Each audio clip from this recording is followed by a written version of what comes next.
அடுத்ததான் November மந்த்க்கான read பார்த்தீங்கன்னா, த psychology of money. இதுவுமே ஒரு ரீட் தான். இது வந்து நிறைய கான்செப்ட்ஸ் உள்ள, அதாவது மணி எப்படி நீங்கள் பணத்தை நீங்கள் எப்படி கையாளணும்னு நீங்கள் தெரிஞ்சுக்கணுன்னா, உங்களுக்கு சைக்காலஜி தெரிஞ்சுக்கணும் முதல்ல அப்படிங்கிறது தான் இந்த புக்குடைய மூல காரணம். மார்கன் ஹவுசல் அப்படிங்கிறவங்க இந்த புக்கை எழுதியிருக்காங்க. அதாவது பணத்தை சம்பாதிக்கணும், அது க்ரீடியாகவும் இருக்கக்கூடாது. பணத்தை சம்பாதிக்கணும், அது நம்மளை ஒரு எப்படி சொல்கிறது, ரொம்ப அந்த பணத்துக்காகவே நம்ம போய் நம்மளோட எஃபர்ட் எல்லாத்தையும் போட்டு பணம் தான் வாழ்க்கை அப்படின்னு நம்ம இருக்கக்கூடாது. பணத்தை புத்திசாலித்தனமான முறையில் நம்ம வந்து சம்பாதிக்கணும். இன்னும் இந்த புக்கில் நான் எப்படி பார்க்குறேன்னா, அந்த பணத்தை சம்பாதிக்கிறத விட செலவும் எப்படி பண்ணணுங்கிறதையுமே நான் வந்து கற்றுக்கிட்டேன். இந்த புக் வந்து பார்த்திங்கன்னா ரீட் தான். ரொம்ப நிறைய இன்ஃபர்மேஷன்ஸை உள்ளடக்கிய நிறைய நல்ல ஒரு புக். கொஞ்சம் கொஞ்சமாக கூட நம்ம படிச்சுக்கலாம், மொத்தமாக ஒரு சீட்லாம் நம்ம படிக்க முடியாது. ஏன்னா ஆரம்பத்தில் வந்து பார்த்திங்கன்னா ரொம்ப கொஞ்சம் உள்ளே போகிறதுக்கே கொஞ்சம் கஷ்டமாக இருக்கும். யூஸ்வலாக நான் என்ன சொல்வேன்னா, பணத்தை எப்படி நம்ம வந்து சேமிக்கணும், எப்படி சம்பாதிக்கணும்னு நம்ம வந்து படிக்கிறது நமக்கு ரொம்ப கஷ்டமாக இருக்குது, ரொம்ப நிறைய இன்ஃபர்மேஷன்ஸ் உள்ளே இருக்கேன்னு. ஆனால் பணத்தை செலவு பண்ணுறது ஈஸியாக பண்ணிடுறோம். சம்பாதிக்கிறதும் அதை சேர்க்குறதும் தான் கஷ்டம், கரெக்டாக? அப்போ அந்த மாதிரி இந்த புக்கில் நிறைய விஷயங்களை சொல்லியிருக்கிறாங்க. ஸோ இந்த புக் வந்து ஒரு செல்ஃப் ஹெல்ப் புக்கு தான். ஸோ இந்த புக்கில் நிறைய அந்த அனலைஸ் பண்ணி ஒரு நிறைய அந்த எப்படி சொல்கிறது, நிறைய ஒரு கணக்கீடோட அந்த மாதிரி இருக்கும் இந்த புக்கு. ரொம்ப கதை நூடாலாம் இருக்காது. ஸோ இந்த புக்கு வந்து பார்த்திங்கன்னா நவம்பர் ரீடு. இதுவுமே இப்போ ரீசெண்டாக நான் திருப்பியுமே படித்து முடித்தேன். அல்ஹம்துலில்லாஹ். ஆல்ரெடி இது ஒரு தடவை படித்து முடித்த புக் இது, சரிங்களா? ஸோ இது வந்து கிண்டலில் இருக்குது. என்னோடய புக்கை நான் யார்கிட்டயோ கொடுத்து நான் தொலைச்சிட்டேன். இந்த புக்கை நான் யார்கிட்ட கொடுத்தேன் எதுவுமே ஞாபகம் இல்லை. புக்கை நான் வந்து லென் பண்ணுற பழக்கம் எனக்கு வந்து ரொம்ப வருஷமாகவே கொடுப்பேன், படிச்சுட்டு கொடுப்பாங்க. அதில் நான் எங்கேயும் மிஸ் பண்ணிட்டேன் போல். ஸோ இந்த புக்கு வந்து கிண்டலில் படித்து முடித்தேன். இந்த புக்குமே நான் வந்து நவம்பர் ரீடு. ஓகே. ஸோ அடுத்ததாக வந்து பார்த்திங்கன்னா மெட்டமார்ஃபசிஸ் பை ஃப்ரான்ஸ் காஃப்கா. இது வந்து டிசம்பர் மந்த் ரீட் எனக்கு.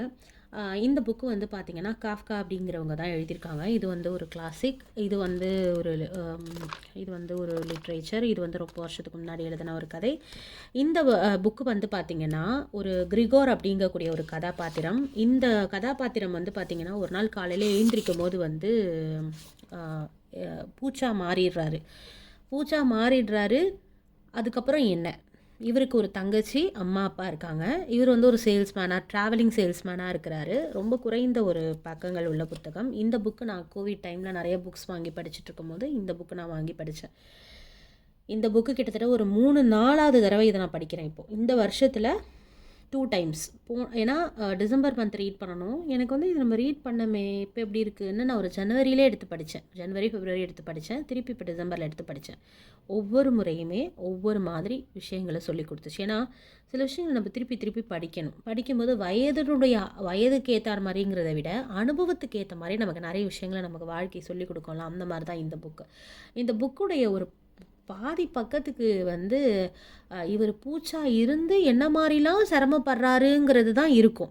அதில் என்னத்தை நம்ம தெரிஞ்சுக்க போகிறோம், முடிவும் ஒன்றுமே புரியலையே அப்படின்னா இந்த புக்கை நீங்கள் மீண்டும் மீண்டும் படிங்க. அது ஒரு தடவை படிங்க. புரியலைன்னா வந்து சம்மந்தமாக வேணால் ஏதாவது வீடியோ பார்த்து தெரிஞ்சுக்கோங்க, ரிவ்யூஸ் பார்த்து தெரிஞ்சுக்கோங்க. பட் இந்த புக்கை வந்து எப்படி பார்க்கணுன்னு நான் சொல்கிறேன். இது ரொம்ப அற்புதமான புத்தகம். இங்கே பார்த்தீங்கன்னா ஒரு மனிதன் தன்னுடைய குடும்பத்திற்காக உன்னுடைய வாழ்நாளில் உழைக்கிறான். ஒரு மனிதன் என்ன செய்கிறான், உழைக்கிறான். எந்த ஒரு ஃபேமிலியில் வந்து எந்த ஒரு பெருசான ஒரு அட்டென்ஷன் கிடையாது நம்ம மேலே. குடும்பத்துக்கு கொடுக்கணும், குடும்பம் நம்ம இல்லைன்னா என்ன பண்ணும், இதை மைண்டில் வச்சு அவன் என்ன செய்கிறான், உழைக்கிறான். திடீர்னு இப்படி மாடு மாதிரி உழைக்கக்கூடிய இந்த மனிதன் ஒரு நாள் அவன் உழைக்கிறது ஏதோ ஒரு காரணத்தால் நின்று போயிடுச்சு, ஏதோ அவனுக்கு ஒரு உடல் உபாதை வந்துருச்சுன்னா இந்த குடும்பம் இந்த மனிதனை எப்படி பார்க்கும்? அந்த மனிதன் அந்த குடும்பம் மதிக்குமா? பழைய மாதிரி கௌரவமாக பார்த்த மாதிரி பார்க்குமா? என்ன தான் செய்யும்? அதுதான் இந்த புக்கு. அயராது உழைத்த ஒரு மனிதன், அந்த குடும்பத்தில் இருக்கக்கூடிய ஒரு மனிதன், அவன் உழைக்கிறத நிறுத்திட்டான்னா அப்புறம் நம்ம குடும்பத்துக்கு கண்ணுங்களாம் நம்ம எப்படி தெரியும்? மதிக்கவே மாட்டாங்க. நல்லா சம்பாரிச்சிட்டு இருக்கோம், ஒருத்தவங்க சம்பாதிக்காமல் ஊருக்கு வந்தாலே 1000 கேள்வி கேட்பாங்க. சம்பாதிக்காமல் வீட்டில் உட்காந்தா என்ன சொல்லுவாங்க? அதாவது நான் பொறுப்பில்லாதவர்கள பத்தி பேசல. நல்லா சம்பாரிச்சுட்டு இருந்தாங்க. ஏதோ உடல் உபாயத்தினால, ஏதோ ஒரு காரணத்தினால வராங்கன்னா, என்ன சொல்லுவாங்க? "வராதீங்க, வராதீங்க. ஏன் நிறுத்துனீங்க?" அந்த சம்பாரிக்கிற வரைக்கும் தான் அவனுக்கு மதிப்பு. அப்ப அப்படித்தான் இந்த புக்ல வந்து பார்த்தீங்கன்னா, காஃப்கா கிரிகோர் அப்படிங்கிற ஒரு மனிதர நமக்கு இன்ட்ரோடியூஸ் பண்ணி வைக்கிறாரு. அவர் மூலியமா தான் இந்த கதை வந்து நகருது. அவர் தான் இந்த புக்குடைய புரோட்டகனிஸ்ட். அவர் தான் கதாபாத்திரம். இது வந்து ஒரு ஃபிக்ஷன் கதை. இது ஒரு கதை. அதே மாதிரி இதிலேருந்து நம்ம நிறைய பாடங்கள் எடுக்க முடியுது. கிரிகோர் ஒரு நாள் காலைல எந்திரிக்கும் போது என்ன ஆயிடுது, அவர் பூச்சியாக மாறிடுறாரு. மாறினதுக்கு அப்புறம் அவர் என்னென்னமோ செஞ்சு வெளில வர வேணாம்னு நினப்பாரு. அவங்க அம்மா அப்பா கிட்ட இருந்து வந்துட்டேன் கிளம்பிட்டேன் அப்படின்லாம் சொல்லிட்டு இருப்பாரு. அந்த பூச்சி கையை வச்சு அவர் அந்த கொழுக்க ஓப்பன் பண்ண கஷ்டப்படுறத பற்றியே கொஞ்சம் பக்கங்களுக்கு எழுதியிருப்பாங்க. நமக்கே ஒரு மாதிரி கிறுகிறுன்னு வரும். என்னடா எப்படா அதை ஓப்பன் பண்ண போகிறாருன்னு. ஏன்னா அவ்வளோ டீட்டெயில்டாக அதில் எழுதியிருப்பாரு. அது உண்மையிலே ரொம்ப தேவைன்னு தான் நான் சொல்லுவேன். அவ்வளோ டீட்டெயிலாக இருக்கும்போது நம்மளால் ஆழமாக புரிஞ்சிக்க முடியுது. அதுக்கப்புறம் ஓப்பன் பண்ணதுக்கப்புறம் எப்படியான ரியாக்ஷனாக இருக்கும்னு இவர் நினச்சாரோ அதுக்கு அப்படியே ஆப்போசிட் ரியாக்ஷன் தான் இருந்தது. அப்படி என்ன ரியாக்ஷன் பண்ணாங்க, எப்படி அதுக்கப்புறம் அவரோட லைஃப் மூவ் ஆன் ஆச்சு, அதுக்கப்புறம் என்ன ஆச்சுங்கிறது தான் இந்த புக்குடைய கதை. ஸோ இந்த புக்கு வந்து ரொம்பவே பாவமாக இருந்துச்சு. இன்றைக்கி நான் என்ன சொல்கிறேன்னா, நம்மளுக்காக நம்ம உழைக்கக்கூடிய தகப்பனாக இருக்கட்டும், நம்மளுடைய கணவராக இருக்கட்டும், நம்மளுடைய அண்ணன்மாராக இருக்கட்டும், அவர்களுக்கெல்லாம் நீங்கள் போய் தயவுசெய்து ஒரு ஜஸ்ட் ஒரு தேங்க் பண்ணுங்கள். அவங்களுக்காக நிறைய துவா செய்யுங்க. ஏன்னா நம்ம வண்டி ஓடிட்டுருக்கோம் நம்ம குடும்பத்தில். நமக்கு எந்த பிரச்சனையுமே தெரியாது. நம்ம குடும்பத்தில் இருக்கக்கூடிய முக்கியமானவங்க, அவங்க சம்பாதிச்சா நம்மளுக்கு எல்லாம் கொடுக்குறாங்க அப்படிங்கிற ஒரு கை ஓடுறத நின்றுச்சுன்னு வைங்களேன், உண்மையிலேயே நம்மலாம் வந்து ஒரு நாள் 2 நாள் அவங்கள பாவமாக பார்ப்போம். அதுக்கப்புறம் அவங்கள நம்ம ஒரு தொல்லையாக பார்க்க ஆரம்பிச்சிருவோம். அந்த மாதிரி இருக்கக்கூடாது. அவங்க நமக்கு முடியலன்னு நம்ம எத்தனையோ நாள் வீட்டில் நம்ம சோர்ந்து படுத்திருந்தாலுமே என்ன ஆனாலும் கிளம்பி வேலைக்கு போவாங்க. மாத்திரையை போட்டு நான் கிளம்புறேன்பாங்க. இன்றைக்கி என்னால் லீவ் போட முடியாதும்பாங்க. ஆனால் காலையில் வெள்ளனையே கிளம்புற ஹஸ்பண்டை பற்றி தப்பாக சொல்லுவோம். நைட்டு லேட்டாக வர ஹஸ்பண்டையும் குறை தான் சொல்லுவோம். கரெக்டாக இந்த மாதம் கொடுத்தவரை அடுத்த மாதம் கம்மியாக கொடுத்தா குறை தான் சொல்லுவோம். எவ்வளோத்தையும் தியாகம் பண்ணி இந்த குடும்பத்துக்காக எதையுமே எதிர்பார்க்காம செய்யக்கூடிய ஒருவர் தான் இந்த குடும்பத்தினுடைய தலைவர் அப்படிங்கிறவங்க. அவங்களுக்கு திடீர்னு ஏதாவது ஒன்று ஆயிடுச்சுன்னா தான் உண்மையிலே அதனுடைய மதிப்பு என்னன்னு நமக்கு தெரியும். அதுக்கப்புறம் வருத்தப்பட்டு ஒரு பிரயோஜனமும் கிடையாது. ஸோ இந்த புக் வந்து ரொம்பவே சூப்பரான ஒரு புக். கண்டிப்பாக நீங்கள் எல்லாரும் படிங்க. இதுதான் நான் 12 மாதத்தில் கடைசி மாதம் டிசம்பர் மந்த் படித்த புக்கு. ஸோ இந்த 12 மாதத்தில் நான் வந்து பார்த்திங்கன்னா படித்த புக்லேயே ஒரு புக்கு மட்டும்தான் நான் படிக்கல. அதை கைட் ரன்னர் அப்படின்னு சொல்லியிருந்தேன். பாக்கி இந்த 12 மந்தில் நான் வந்து பார்த்திங்கன்னா இத்தனை புக்கையுமே நான் வந்து முடிச்சிருக்கிறேன். இதில் வந்து சில ரீரீட்ஸுமே இருந்தது. ரீரீட்னால் சும்மா கொஞ்சம்லாம் படிக்கல, கம்ப்ளீட்டாகவே நான் வந்து படித்து முடிச்சிருக்கிறேன். ஸோ இதில் வந்து பார்த்திங்கன்னா 1 2 3 4 5 6 7 8 9 10 11 12 13 14 15 புக்ஸ் நான் வந்து படிச்சிருக்கிறேன். எத்தனை புக்கெல்லாம் படித்து முடிச்சிருக்கோம், நிறைய புக்கு முடிச்சுட்டா நம்ம வந்து பயங்கரம் அப்படிலாம் நம்ம நினைக்கக்கூடாது. ஒரு புக்கு படித்தாலும் அதை வந்து உண்மையிலே நம்ம வந்து நல்ல ஓப்பன் மைண்டடாக நம்ம நல்ல ஒரு கிளாரிட்டியோடு நம்ம படிச்சிருக்கணும். அவ்வளோதான், சரிங்களா? அதுதான் முக்கியம். ரீடிங்குள்ளே நம்ம போக போக நிறைய விஷயங்கள் நமக்கு படிக்க படிக்க நமக்கு ரீடிங் எப்படி நம்ம வந்து ஒரு டைம் பேலன்ஸ் பண்ணி கொண்டு போகலாங்கிறதெல்லாம் நமக்கு தெரிய வந்ததுக்கப்புறம் நம்ம நிறைய புக் படிக்க ஆரம்பிச்சிருவோம். ஸோ அதெல்லாம் ஒன்றும் பிரச்சனை கிடையாது. அதை பெருசாக ஒரு குற்றமாலாம் எடுத்துக்க வேணாம். அதே மாதிரி ரீடிங்குள்ளே ஏதாவது ஒரு ஐடியா கேட்கணும், யார்கிட்டையாவது நல்ல புக் படிக்கிறவங்கள்ட்ட கேட்கணும் அப்படின்னு நீங்கள் நினச்சிங்கன்னா கூட யோசிக்காதீங்க. நம்மளுக்கு எதுவும் தெரியலன்னு நினச்சிருவாங்க. அப்போலாம் நினைக்காதீங்க. எல்லாருமே ஒரு விஷயத்தை ஸ்டார்ட் பண்ணுறதுக்கு முன்னாடி பிகினர்ஸ் தான், சரிங்களா? நானுமே இவ்வளோ புக்கெல்லாம் படிக்கவே மாட்டேன். ஏதோ 1 2 படிப்பேன், 3 படிப்பேன், அவ்வளோதான். நாங்கள் 2024 நவம்பர் வரைக்கும் ஏதோ 1 2 புக்கு நாங்கள் எங்களோட ஃப்ரெண்ட்ஸோட ஷேர் பண்ணிக்கிட்டோம். திடீர்னு 1 மந்த் நாங்கள் என்ன பண்ணோம், நவம்பரோ டிசம்பரோ எல்லாரும் ஒரு 4 5 பேர் ஒரே மாதிரி புக்கு வச்சுருந்தோம். அப்போ குரூப்பில் ஷேர் பண்ணிக்கிட்டோம். நாங்கள்லாம் தூரமாக நாங்கள் இருக்கிறோம் இல்லையா, வெளிநாடுகளில் இருக்கோம், உள்ளூரில் இருக்கோம். அப்போ வந்து பேசும்போது நான் இந்த புக்கு எல்லாருமே படித்து ஷேர் பண்ணிக்கலாமே, இதை நம்ம வந்து புக்கில் பேசலாமேன்னும் போது அப்படி தான் நாங்கள் வந்து எல்லாம் ஒன்றா படிக்க ஆரம்பித்தோம். இந்த வருஷம் அப்படி படித்ததுனால தான் இவ்வளோ புக்கு படிக்க முடிஞ்சுது. ஸோ அது படிச்சுட்டு எவ்ரி மந்த்துடைய எண்டில் வந்து புக் கிளப் வைக்கிறது ரொம்ப ஒரு யூஸ்ஃபுல்லாக இருக்கக்கூடிய ஒரு விஷயம். 2026 நாங்கள் என்ன புக் ஃபுல்லாக அந்த 12 மந்த்ஸ்க்கு படிக்க போகிறோம் அப்படிங்கிறத கூட நாங்கள் முன்கூட்டியே 2-3 மாதத்துக்கு முன்னாடியே வெளியிட்டுட்டோம். ஸோ அந்த அளவுக்கு நம்மளால் முடிஞ்ச முயற்சி தான். படிக்க முடியலன்னா இட்ஸ் ஓகே. பட் நம்ம படிக்க முடியலையேங்கிற பயணத்திலே தயவுசெய்து யாருமே போயிடாதீங்க. ஏன்னா அது வந்து ஒரு நல்ல ஒரு விஷயமே கிடையாது. நம்ம நிறைய விஷயங்களை தெரிஞ்சுக்கணும், அறிவை தேடணும் நம்ம. அதுதான். அதே மாதிரி இந்த புக்ஸ் எல்லாம் நாங்கள் புக் கிளப்பில் படித்தது போக சில புக்ஸ் நான் படிச்சிருக்கேன். அதை உங்ககிட்ட நான் ஷேர் பண்ணிக்கிறேன். அதாவது இந்த வருஷத்தில் பார்த்தீங்கன்னா எலனோர் ஒலிஃபண்ட் இஸ் கம்ப்ளீட்லி ஃபைன். இந்த புக்கு வந்து பார்த்தீங்கன்னா அகெயின் இது வந்து நம்மளோட இந்தியன் ஆத்தர் அந்த மாதிரி கிடையாது. ஒரு வெஸ்டர்ன் கல்ச்சரில் இருக்கக்கூடிய ஒரு எழுதினவங்க ஒரு புக்கு தான். கெயில் ஹனிமனுங்கிறவர் எழுதியிருக்காரு. இவர் வந்து ஒரு ஆண் எழுதினவர். இந்த புக்கில் இருக்கக்கூடிய ப்ரொட்டகனிஸ்ட் கதாபாத்திரம் வந்து ஒரு பெண். இவங்க வந்து ஒரு டிப்ரெஷனில் இருக்கக்கூடிய ஒரு பொண்ணு தான். பட் இது புக்குடைய ஆரம்பத்தில் தெரியாது. இது ரொம்ப நார்மலாக இருக்கக்கூடிய ஒரு பொண்ணு. ஆனால் அவங்களுக்குள்ள சில சமுதாய கட்டுப்பாடுகளை வச்சுருப்பாங்க. ஒரு நாள் ட்ரெஸ் வச்சுட்டு அதே தான் திருப்பி திருப்பி போடுவாங்க. தன்னை ஒரு ரொம்ப ஓசிடி இருக்கிற மாதிரி ரொம்ப நீட்டாக வச்சுக்குவாங்க. போவாங்க, ஒரு நேராக வேலைக்கு போகிறாங்களா, ஆஃபீஸில் வேலை பார்க்குறாங்களா, தேவையில்லாமல் யார்ட்டையுமே பேச மாட்டாங்க. போவாங்க வருவாங்க, எந்த பார்ட்டியில் நம்மளாம் எதுவுமே கலந்துக்க மாட்டாங்க. வீட்டுக்கு வருவாங்க, வீட்டில் ஸ்பெண்ட் பண்ணுவாங்க. அவங்களுக்கு பிடிச்ச ஒரே மாதிரியான ஃபுட்டு தான். பாஸ்தானா பாஸ்தா இதைத்தான் செஞ்சு சாப்பிடுவாங்க. வீட்டுக்கு வருவாங்க, போவாங்க. அந்த மாதிரி இருக்கக்கூடிய ஒரு பொண்ணுடைய வாழ்க்கையில் வந்து யார்ட்டையுமே பேசிடக்கூடாது, பழகிடக்கூடாது அப்படின்னு இருக்கக்கூடிய, யாரை பார்த்தாலுமே ஒரு மாதிரி ஆன்சைட்டியாக இருக்கக்கூடிய, படப்படன்னு இருக்கக்கூடிய ஒரு பொண்ணுடைய வாழ்க்கை எப்படி மாறுது அப்படிங்கிறது தான். அந்த மாற்றத்துக்குள்ளே போகும்போது அவள் என்னென்னலாம் லேர்ன் பண்ணுறா, வெளி உலகத்தை எப்படி எப்படிலாம் லேர்ன் பண்ணுறா, ஒருத்தவங்க வீட்டுக்கு புதுசாக போயிட்டா கூட எப்படி அவளுக்கு இருக்குது அந்த ஃபீலிங், இன்னொருத்தவங்களை அவங்களோட வாழ்க்கையில் அவள் எடுத்துக்கணும் அப்படின்னா கூட அவள் என்ன மாதிரி விஷயங்களை பிரேக் பண்ணுறா அப்படிங்கிறத தான் இதில் வந்து நம்ம பார்க்குறோம். கடைசியில் ஒரு ட்விஸ்ட் ஒன்று இருக்குது. உண்மையிலே ரொம்ப மனசு கஷ்டமாக இருந்தது. ஒரு ட்ராமா அப்படிங்கிறது நல்லா இருக்கவங்கக்குள்ளே கூட அது இருக்கும். டிப்ரெஷனுங்கிறது இவங்க நல்லா தானே இருந்தாங்க, ஏன்னா இப்படிலாம் அவங்க டிப்ரெஸ்டாக இருப்பாங்க நான் நினைக்கவே இல்லையே. நம்ம ஒரு சாதாரணமாக கடந்து போயிடும். நம்ம முன்னாடி நல்லா இருக்கிறவங்க உள்ளுக்குள்ளே அவ்வளோ வேதனையை வச்சுட்ருப்பாங்க. ஸோ ஆனால் நம்ம வந்து ஒரு சில பேரை ரொம்ப ஈஸியாக ஜட்ஜ் பண்ணிட்டு போயிடுறோம். அப்போ இது வந்து ஒரு ஃபிக்ஷன் புக்கு தான். இந்த இந்த ஃபிக்ஷன் கதையினூடாக ஒரு சைக்காலஜி, உளவியல் கலந்த ஒரு சோஷியல் அவேர்னஸோடு இருக்கக்கூடிய ஒரு புக்குன்னு சொல்லலாம். ரொம்ப நல்ல புக்கு. இந்த புக் வந்து கண்டிப்பாக எல்லோரும் வாங்கி படிக்கணும் அப்படிலாம் நான் சொல்ல மாட்டேன். ஆனால் உங்களுக்கு உண்மையிலே ஒரு நல்ல ஒரு சைக்காலஜி ஆஸ்பெக்ட்ஸில் எல்லாம் தெரிஞ்சுக்கணும் அப்படின்னு நீங்கள் நினச்சிங்கன்னா, ரொம்ப ஓப்பன் மைண்டடான ஒரு ஆளாக நீங்கள் இருந்தீங்கன்னா, உங்களுக்கு இங்கிலீஷ் புக்ஸ் படிக்க ரொம்ப பிடிக்கும்னா கண்டிப்பாக இந்த புக் வாங்கி படிக்கலாம். ரொம்ப நல்ல ஒரு புக்கு. கடைசியில் ஒரு ட்விஸ்ட் ஒன்று வரும். அதுக்கப்புறம் தான் விஷயமே புரியும். அது ஒரு உளவியல் ஆலோசகராக, ஒரு சைக்காலஜிஸ்ட்டாக எனக்கு வந்து இந்த புக் வந்து ரொம்ப பிடிச்சிருந்துச்சு. இதில் வந்து கடைசியாக இந்த எலனோர் வந்து பார்த்திங்கன்னா ஒரு சைக்காட்ரிஸ்ட்டை பார்க்க போவாங்க. அவங்களுக்கும் இந்த இந்த கதையுடைய மெயின் கதாபாத்திரத்துக்கும் இருக்கக்கூடிய டிஸ்கஷன் வந்து எனக்கு ரொம்ப பிடிச்சிருந்துச்சு. ஸோ அதை வந்து எப்படி எடுத்துகிட்டு போகிறாங்க அப்படிங்கிறது தான் இந்த புக்கில் நம்ம வந்து பார்க்குறோம். ஃபைனலாக தான் அதுக்கப்புறம் அவங்க எப்படி லைஃப்பை வந்து எடுத்துகிட்டு போகிறாங்க அப்படிங்கிறது தான். ஸோ ரொம்ப நல்ல புக் இது. நான் இதை பற்றி எதுவுமே தெரியாமல், இது இன்ஸ்டாகிராமில் அது இதுன்னு ரொம்ப ஃபேமஸாக இருந்ததுன்னு சொல்லிட்டு சரி நம்ம அந்த புக்கை வாங்குவோன்னு சொல்லுவோம். ஒன்றுமே எனக்கு தெரியாது. நான் வந்து புக் பேக் சைட் கூட படிக்க மாட்டேன். நான் வந்து படித்து தான் யூஸ்வலாக கடைக்கு போகிறோன்னா பின்னாடி படித்து தான் புக் வாங்குவேன். ஆனால் இந்த புக் வந்து நான் அப்படியே ஆர்டர் போட்டு ஊர்லேருந்து வர வச்சேன். எதுவுமே படிக்கல, அப்படியே ஃப்ரெஷ்ஷாக ஸ்டார்ட் பண்ணேன். எனக்கு எந்த ஐடியாவுமே இல்லாமல் உள்ளே போய் டிகின் பண்ணி படிக்கணுங்கிறது ரொம்ப பிடிச்சிருந்துச்சி.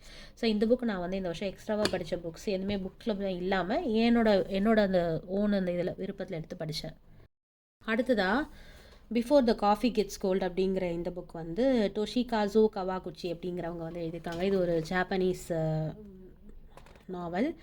இந்த புக்கு வந்து ஜாப்பனீஸ் லிட்ரேச்சர். இதை வந்து இங்கிலீஷில் வந்து மொழிபெயர்த்திருக்காங்க. இதில் இருக்கக்கூடிய நேம்ஸ்லாம் ரொம்ப ஒரு கன்ஃபியூசிங்காக இருக்கும். அதனால் வந்து யாருக்கு என்ன வேணுங்கிறத வந்து, ஏன்னா இதில் இருக்கக்கூடிய கதாபாத்திரம் எல்லாமே இந்த கஃபேக்குள்ளே தான் இருப்பாங்க. இந்த கஃபேல வந்து யார் என்னங்கிறத இங்கே கொடுத்துருக்குறாங்க. அது கொடுத்தாலுமே அது ஒன்றுமே புரியல. அது கொஞ்சம் இதாக இருந்துச்சு. இந்த புக்கு வந்து பார்த்திங்கன்னா 4 கதைகள் இருக்குது. அதாவது 4மே வெவ்வேறு இடத்துல நடக்கிறதா, வெவ்வேறு சூழலா. அவளது வீட்டில் பார்த்தோம்ல, அவளது வீடுன்னு ஒரு புக்கில் அப்படி கிடையாது. வெவ்வேறு சூழல் இல்லை, எல்லாமே ஒரே கெஃபேல தான் நடக்குது. ஒரே கெஃபேல நடக்கக்கூடிய 4 கதைகள். த lovers, husband and wife, the sisters, mother and child அப்படின்னு ரொம்ப நல்லா இருந்தது. இது வந்து ஒரு சீக்வல் மாதிரி போகுது. அதாவது அடுத்தடுத்த புக்கு வந்து இருக்குது, 4 பார்ட்டோ என்னமோன்னு. ஆனால் ரொம்ப கண்டிப்பாக அந்த 4ஐயும் படித்து தான் ஆகணுங்கிறது கிடையாது. இந்த புக்கை படித்தவங்க இது ஒன்றே ஓகே தான் நல்லா இருக்குன்னு. எனக்கு என்னமோ அடுத்தடுத்தது இப்போதைக்கு வேணாமோ, ஏன்னா இந்த புக்கை நான் வாங்கி ரொம்ப வருஷம் ஆச்சு நான் எடுத்து படிக்கிறதுக்கு. என்னுடைய ஃப்ரெண்டு ஒருத்தவங்க படிச்சுட்டு ரொம்ப நல்லா இருக்குன்னு சொன்னாங்க. என்கிட்ட இது இருக்குது, நானும் படிக்கிறேன் அப்படின்னு சொல்லிட்டு நான் படிச்சுட்டு இருந்தேன். ஏன்னா ஐ எம் மூட் ரீடர். நான் வந்து இது படிக்கணும், எனக்கு தோணுனா படிப்பேன். கையில் புக் இருக்கணும், ஆனால் நான் தோன்றப்ப படிப்பேன் அப்படி. ஸோ இந்த புக்கு வந்து ரொம்ப நல்லா இருந்துச்சு, சூப்பராக இருந்துச்சு. அதாவது இந்த புக் என்னென்னா, ஒரு கெஃபே இருக்குது ஜப்பானில். அது வந்து ஒரு அண்டர் கிரவுண்ட் கெஃபே, சரிங்களா. ரொம்ப பழைய மாடலில் அந்த மாதிரி இருக்கும். அந்த ஆன்டிக் ஷாப் மாதிரி இருக்கும். உள்ளக்க போகும்போது இந்த இடம் பார்த்துக்கங்களேன். இப்போ நீங்கள் அந்த கஃபேக்கு போனீங்கன்னா, இங்கே இந்த கெஃபேல என்னென்னா நீங்கள் பாஸ்ட்டுக்கு போகலாம். ஆனால் நீங்கள் பாஸ்ட்டுக்கு போகணுன்னு யாரோட பாஸ்ட்டுக்கு போய் பார்க்கணுன்னு நினைக்கிறீங்களோ அவங்க இந்த கெஃபேக்கு உங்களோட ஆல்ரெடி வந்திருக்கணும். அதுவும் நீங்கள் நீங்கள் கெஃபேக்கு போனீங்கன்னா அவங்க உங்களோட வந்திருக்கணும். இதுக்கு முன்னாடி அவங்க இங்கே வந்திருக்கணும். அதே மாதிரி உங்களால் போய் பாஸில் வேறு எதையெல்லாம் மாற்றிடவும் முடியாது, எதுவும் மாற்றலாம் முடியாது. பாஸ்ட்டில் எதுவுமே பண்ணிட முடியாது. முட்டாள்தனமாக ஏதாவது முடிவு எடுத்தாலுமே உங்களுக்கு பாஸ்ட்டில் எதுவுமே ஃப்யூச்சரில் எதுவுமே மாறாது. நீங்கள் பாஸ்ட்டில் எதாவது மாற்றிட்டா ஃப்யூச்சரில் மாற்றிடும்ன்றதுலாம் கிடையாது. அப்போ அதையும் மாற்ற முடியாது. இந்த கெஃபேக்கு வந்தவங்க தான் இந்த இடத்த விட்டு எந்திரிக்கவும் கூடாது. அப்படியும் ஒரு விஷயம் இருக்குது. அப்போ வேறு பாஸ்ட்டில் போய் என்ன தான் பண்ண போகிறாங்க? எதையும் மாற்றவும் முடியாது. இந்த இடத்த விட்டு எந்திரிக்கவும் முடியாது. அப்படியே தான் இருக்கும். நம்ம எதுவுமே பண்ண ஆனால் இந்த காஃபி கோல்ட் ஆகிறதுக்குள்ளே அந்த விஷயத்த பார்த்துட்டு அவங்கக்கிட்ட பேசிட்டு நீங்கள் வந்துடணும். முடிஞ்சிடும், அவ்வளோதான். காஃபியை குடிச்சு முடிச்சிடணும். இது சூடாகிறதுக்குள்ளே குடிச்சு முடிச்சிட்டா நீங்கள் திருப்பி பழைய இடத்துக்கே வந்துடுவீங்க. எதுவுமே மாறாது. அப்போ எதுக்கு தான் போகணும்னு நமக்கு ஒரு கேள்வி இருக்கும்ல. எதுக்கு தான் அப்படின்னா, சில விஷயங்களை நம்மளால் அக்செப்ட் பண்ண முடியாது. டக்குன்னு நடந்துடும். இந்த புக்கில் ஏதோ பாஸ்ட்டு கூட்டிகிட்டு போகிறாங்க, நம்ம எல்லாருமே பாஸ்ட்டுக்கெலாம் போக முடியுமா? முடியாது. ஆனால் இன்றைக்கி நம்ம என்ன தெரியுமா சொல்லிகிட்டு இருப்போம் லைஃப்பை நினச்சி, இப்படி நடந்துருச்சு, நான் ரொம்ப ரிக்ரெட் பண்ணுறேன், பேசாமல் நான் அப்படி இருந்திருக்கலாமோ, இங்கே போயிருக்கலாமோ, இப்படி நடந்திருக்கலாமோ, இப்படியெல்லாம் நம்ம பேசுவோம். ஆனால் ஒரு நிமிஷம் நின்று நடந்துருச்சு, இதுதான் வாழ்க்கை, அக்செப்ட் பண்ணிட்டு போயிட்டே இருப்போம். எதுக்கு உட்காந்து ரிக்ரெட் பண்ணிவிட்டு அல்ல இதை எழுதிட்டான் அவ்வளோதான் முடிஞ்சு போச்சுங்கிறத நினைக்கிறது தான் நமக்கு பெரிய கஷ்டமாக இருக்குது. இங்கேயும் அப்படி தான் போகிறாங்க. அந்த ரியாலிட்டியை அக்செப்ட் பண்ணுறதுக்கே அவங்களுக்கு டைம் எடுக்குது. அதுக்கு நம்ம போயிட்டு அந்த ரியாலிட்டியை அக்செப்ட் பண்ணிவிட்டு வரக்கூடிய ஒரு சிச்சுவேஷன் இருக்குல்ல, அது ஒரு நிமிஷம் அவங்க டைம் எடுக்கிறாங்க. நம்ம எல்லாருக்கும் அப்படி ஒரு ஆப்பர்ச்சுனிட்டி கிடைக்குமா? கிடைக்காது. இல்லை, பாஸ்ட்லாம் போக முடியாது. அப்போது நம்ம அறிவுன்னு நமக்கு ஒன்று இருக்குது. அப்போ நம்ம கொஞ்சம் நினச்சி பார்க்கணும், இது இருக்குது. நம்மளோட ஈமானில் ஸ்ட்ராங்காக இருந்துட்டு நம்ம அந்த ரியாலிட்டியை முடிஞ்சிருச்சு, இனிமேல் ஒரு பெஸ்ட்டான ஒரு விஷயத்துக்கு நம்ம கடந்து போவோங்கிறத நம்ம அக்செப்ட் பண்ணணும். அப்படிங்கிறது தான் இந்த புக்கிலேருந்து நான் ஒரு பொதுவாக எடுத்துக்கிட்ட ஒரு இது. கண்டிப்பாக எல்லாரும் வாங்கி படிக்கலாம். இது வந்து ஒரு 13-14 இயர்ஸ்லேருந்தே வாங்கி படிக்கலாம். 13-14 இயர்ஸ்னால் அந்த ரிலேஷன்ஷிப்புடைய அந்த இது புரிஞ்சிக்கணும். அந்த மாதிரி புரிஞ்சிக்கக்கூடிய ஒரு மனநிலையில் உங்கள் பிள்ளைங்க இருந்தாங்க. ஒரு சில பேர் 14 இயர்ஸ்லாம் நல்லா மெச்சூர்டாக இருப்பாங்க. அப்படியா இருந்தால் இந்த புக் வந்து ரொம்ப அவங்க புரிஞ்சுக்குவாங்கன்னா படிக்கலாம். இல்லைனா ஓகே தான். நீங்கள் ஒரு 17-18 இருந்தீங்கன்னா தாராளமாக வாங்கி படிக்கக்கூடிய ஒரு சூப்பரான ஒரு புக்கு, செம்மையான ஒரு புக்கு. ஸோ இதுவுமே நான் வந்து புக் கிளப்லலாம் இல்லாத ஒரு இதை எடுத்து படித்தேன். அடுத்ததாக த சைலண்ட் பேஷண்ட். சைலண்ட் பேஷன் அப்படிங்கிறது வந்து ஒரு த்ரில்லர். இந்த புக்கை வந்து அலெக்ஸ் அப்படிங்கிறவர் வந்து எழுதியிருக்காரு. இது இவரோட ஃபர்ஸ்ட் புக். அந்த மாதிரியே இல்லை, ரொம்ப இன்ஸ்டாகிராமு அங்கே இங்கேன்னு பயங்கரமாக பேசப்பட்ட ஒரு த்ரில்லர் புக்கு தான் இது. ஸோ புக் படிக்க ஒரு புக்குடைய அந்த கேட்சப்பில் இருக்கக்கூடிய எல்லாரும் ரொம்ப விரும்பி வாங்கக்கூடிய ஒரு புக்கு தான். ஆரம்பத்தில் எனக்கு கதைக்குள்ளே போவே டைம் எடுத்துச்சு. என்னடா சொல்ல வராங்கன்னே இருந்தது. ஆனால் ஒரு கட்டத்தில் விறுவிறுன்னு போகும்போது ஒன்றுமே கெஸ் பண்ண கதையே முடிய போதேங்கிற மாதிரி இருக்கும்போது, ஆனால் ஒரு கட்டத்தில் நமக்கு வந்து கெஸ் பண்ண முடியாமலாம் இல்லை, கெஸ் பண்ண முடியும். ஆனால் அது கெஸ் பண்ணுற மாதிரி தான் வச்சுருக்காங்களான்னு தெரில. பட் இந்த எண்டிங்கில் நிறைய பேருக்கு ஹாப்பி கிடையாது. இந்த புக்கு வந்து பார்த்திங்கன்னா ரொம்ப எமோஷ்னல் ட்ராமா இருக்கும். பயங்கரமான மேனிப்புலேஷன், யோசிக்க வைக்கிறது, அந்த மாதிரி நிறையா ஒரு சைக்காலஜிக்கல் த்ரில்லர் இது. சரிங்களா? அதனால் ரொம்ப ஒரு என்டர்டெயின்மெண்ட்டாக இருக்கும். ஆனால் ஒரு என்டர்டெயின்மெண்ட் ரீடு தானே அப்படின்னா, எல்லா புக்லேயுமே நமக்கு ஏதாவது ஒரு சூப்பரான ஒரு விஷயம் கண்டிப்பாக இருக்கும்னு வச்சுக்கோங்களேன் எடுத்துக்கிறதுக்கு. இது வந்து நிறையா ஒரு உள்ளுக்குள்ள லெவலே போகிறதுனால ஒரு 16-17 வயசு பிள்ளைங்க கூட ஈஸியாக படிச்சிருவாங்க. இந்த புக்கை எடுத்து படிக்கலாம் தாராளமாக. செம்மையான ஒரு மேனிப்புலேஷனான ஒரு புக் இது.